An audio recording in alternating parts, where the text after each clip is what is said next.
O cristianismo ganhou força a partir da crise do mundo romano, como um questionamento de toda a situação da época, nos âmbitos social e político.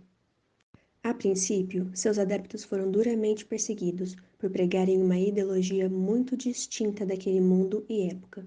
Numa sociedade escravista, a crença de que todos eram filhos do mesmo pai e, sendo assim, eram iguais, não fazia sentido. Essa ideia ia contra as instituições e os valores do Estado romano, cujas autoridades perseguiam todos aqueles que acreditavam nela. Entretanto, por refletir os anseios da maior parte da população, o cristianismo conquistava cada vez mais seguidores, principalmente no seio da aristocracia. Dessa forma, de religião perseguida, passou a ser a religião oficial do Estado romano. Sua grandeza em meio à crise garantia cada vez mais adeptos, e a influência da Igreja Católica nesse período não parava de crescer. A promessa do cristianismo da salvação ganhou grande simpatia das classes marginalizadas do Império Romano. Com as crises sociais e políticas de suas derrotas, os cidadãos pobres, camponeses e os escravos foram tomados pelo desespero, pois não tinham consciência clara da situação em que viviam. Com todo esse estado, essas classes oprimidas foram as primeiras a serem atraídas pelo cristianismo, pois eles buscavam em uma vida futura a salvação que não viam como obter na terra, ou seja, na mensagem de Jesus, um instrumento de redenção contra a opulência e a exploração do mundo romano. Também é importante acrescentar que a prática da caridade era necessária, o que fazia da pobreza uma condição básica para caracterizar o indivíduo caridoso como bom cristão. Assim, a pobreza tinha um caráter de funcionalidade, pois possibilitava a caridade que, juntamente com a fé e a esperança, compõe as virtudes teológicas. O cristianismo, então, passou a ser como uma válvula de esperança a essas classes mais pobres, pois remetia a elas toda a ajuda que conseguiam dessas pessoas mais abastadas. Vamos falar um pouquinho agora sobre o cristianismo primitivo? Uma de suas características principais é a perseguição que a igreja sofria naquela época. Os cristãos eram perseguidos, ameaçados e mortos apenas por acreditarem em uma fé diferente dos outros.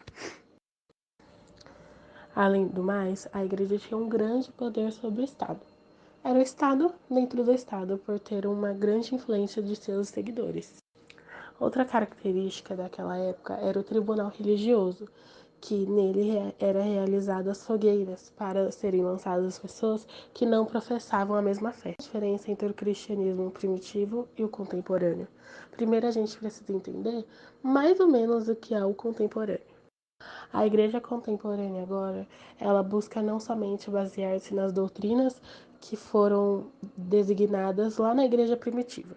Claro que ainda existem doutrinas, mas não podem ser comparadas com o que era exigido à risca antigamente. Também há outras denominações e cada uma varia de doutrina, de costumes, de acordo com a pessoa de autoridade eclesiástica. Os cristãos têm muito mais liberdade de expressão, ainda que não sejam mais Estado dentro do Estado, ainda obtêm muita influência no poder político. A igreja primitiva tinha doutrina, e a igreja contemporânea tem as tradições. Além do mais, a igreja não é procurada mais só nos tempos de crise, mas também por aquele anseio pelas bênçãos materiais. Mas muitas fazem isso com o objetivo de aumentar o seu rebanho. Além do mais, quando se é proposto uma chave de uma casa ou a chave do seu carro. Então a igreja não é mais aquele porto seguro.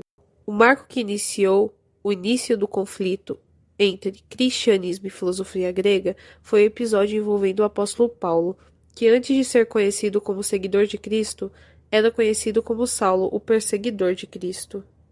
Saulo era natural de Tarso, da Cilícia, filho da tribo de Benjamim, filho de comerciantes ricos, cidadão romano e ligado à religião judia. Ele era fariseu, nascido entre o ano de 5 e 10 da era cristã. Moldado intimamente por uma tradição à lei que o judaísmo conservava, Saulo julgou que tinha uma missão a cumprir, uma missão religiosa, que era combater o cristianismo até destruí-lo. Ele fazia isso perseguindo todos os religiosos. Contudo, com base no livro Atos dos Apóstolos da Bíblia Sagrada, em uma de suas viagens para a perseguição dos cristãos, Saulo foi derrubado por uma luz forte que o cegou. Saulo foi até Ananias, que, avisado por revelação divina sobre o acontecimento, o batiza e muda seu nome para Paulo. Com isso, o apóstolo Paulo se tornou um dos pilares para a propagação do cristianismo. Ele anunciava a ressurreição de Jesus e seus valores cristãos nas sinagogas, porém nem sempre era recebido de forma amistosa. O discurso de Paulo em Atenas foi o marco que iniciou o conflito entre o cristianismo e a filosofia grega. Este encontro serviu de paradigma para compreender melhor a relação entre fé cristã e filosófica no mundo antigo. O discurso ocorreu no Areópago, onde Paulo percebe o temor supersticioso dos gregos, pois encontrou na cidade imagem para todas as divindades, a qual ele utilizava como argumento para o seu discurso. Seus interlocutores eram filósofos epicuristas e estoicos.